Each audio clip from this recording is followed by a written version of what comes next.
here we are, the flagship. Varka told us to meet him here in his letter, right? Let's see. Varka? Varka! No matches identified. Huh. So he isn't here after all. Oh, guess we never did actually say we'd be arriving today. Hey, why don't we go ask the owner? If what they say is true, Varka's drinking prowess must have left quite the impression.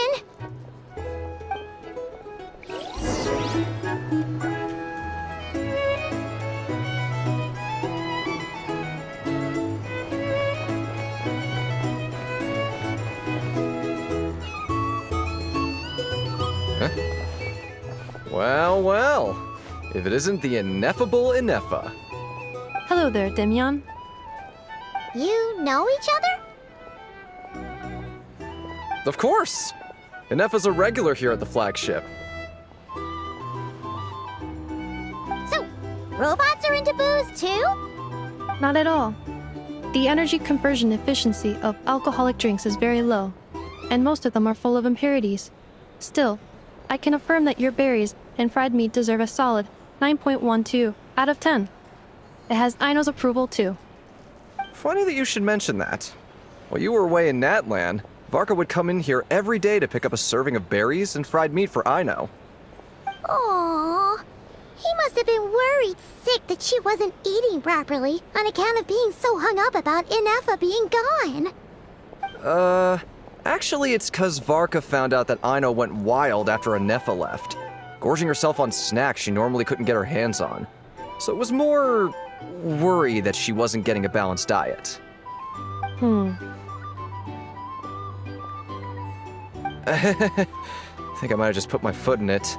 Anyway, since you're back from Natlan, these two must be the ones Varka mentioned. The Traveler and Paimon, yes? Yep, that's us. So, from the sounds of it, you must be a close friend of Varka's too. Varka? Goes without saying. After all, he's the only one around here who's ever managed to stay standing after 10 rounds of the roulette special. Paimon can't believe he's made such a name for himself. Though, guess it's hardly surprising how. Right now? Must be somewhere near Anvantinyarvi. That's quite far from here. Huh? Where's that? It's a lake in the northern part of Nodkrai. Word reached him of trouble brewing around those parts, so he took his knights to check it out. Oh. So, we missed him?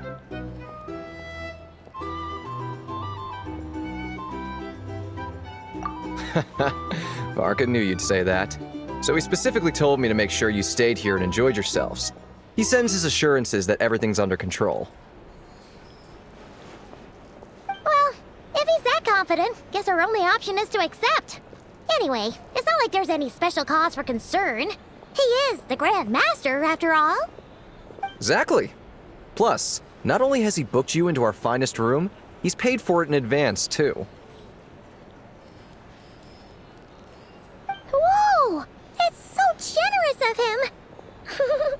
We might not have met yet, but Paimon's got a feeling that we'll get along with Varka like a house on fire. Oh, and by the way, he also asked me to serve up a portion of berries and fried meat for Inefa. That was prepaid as well. Thank you. No, thank you.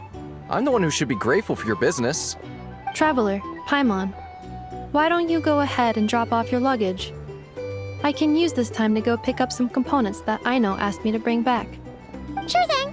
Besides, now that we've got ourselves a map, once we're done unpacking, we might as well go for a stroll ourselves.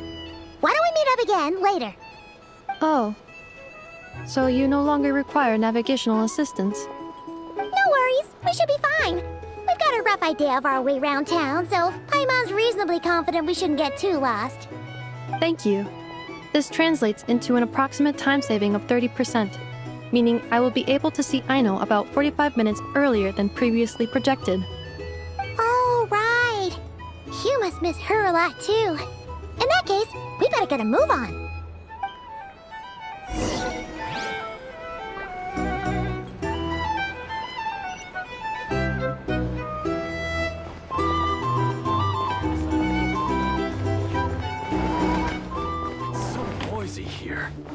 Back in my day.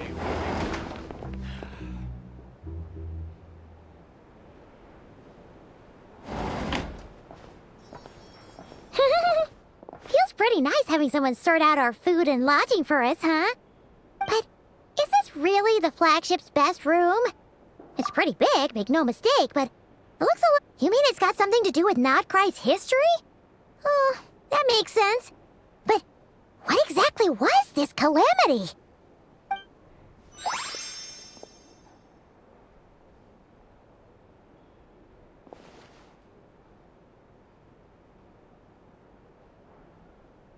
Oh, should we try the berries and fried meat too? Paimon's getting hungrier and hungrier every time someone mentions it. Oh, sorry about that. Paimon wasn't watching where she was going. Please, there's no need to apologize. If anything, I'm the one who should be sorry.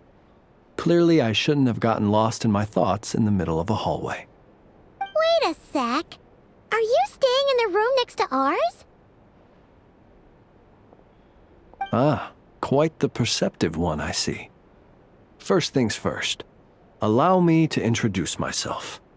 My name is Kirill Chudamirovich Flintz, but please, just call me Flintz. Whoa, that's an impressively long name for sure. Ah, is that so? Names like mine ought to have been fairly common in Snezhnaya, at least in the past. Would I be correct then to assume that the two of you are travelers in this land? Yep, you sure would be. Paimon is Paimon, and this is the Traveler.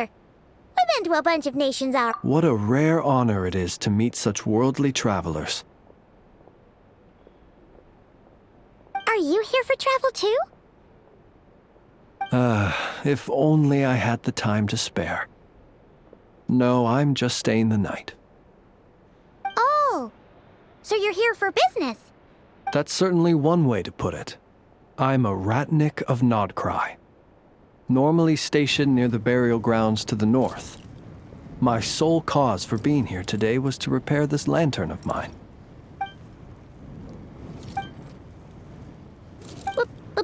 Burial grounds? Your surprise is entirely understandable. Most people cannot even begin to fathom the idea of a life surrounded by tombstones and decay. But if you've heard of the calamitous abomination that is the Wild Hunt, you'll know that in their wake they bring a host of souls tainted by abyssal filth. That then is why we are stationed by the burial grounds, to hold the line where it is most vulnerable. Oh, so it's all about fighting against the abyss. Oh, sounds like a tough job. I thank you for your concern. But in truth, I've long since grown used to it. In fact, I like to think it rather suits me. If anything, I'd say I prefer the peace and quiet of a graveyard to the hustle and bustle of urban life. Paimon sort of gets it now.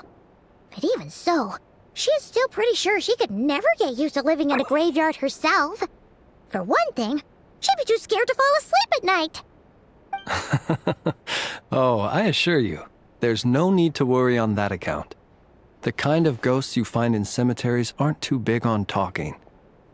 But even when they do, they're usually far more discreet than the living. Well, would you look at that? Who'd have thought we'd end up chatting this long? Must have a lot in common, huh? Forgive me, but I must excuse myself, for the time of my appointment draws near. Oh, sure. In that case, you go right ahead. We won't keep you any longer. Not at all. Should the opportunity present itself, I'd gladly continue our conversation another time. You're always welcome to come visit my grave. The grave I stand watch over. Your visit would bring much-needed light to that place of final rest. Right.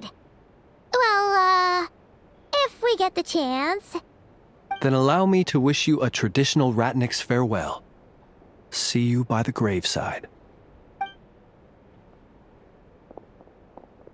Ugh. Jeez, what a weirdo. Not to badmouth him at all. In fact, he seemed pretty cultured, but at the same time, kinda spooky? Must be all that time he spent around graveyards. His lantern? No, not really. You mean, 'cause it was broken? Huh. Guess you've always had a nose for stuff like this. If you're worried, you can always ask him the next time we cross paths. Hey, don't you start spouting all that weird stuff too.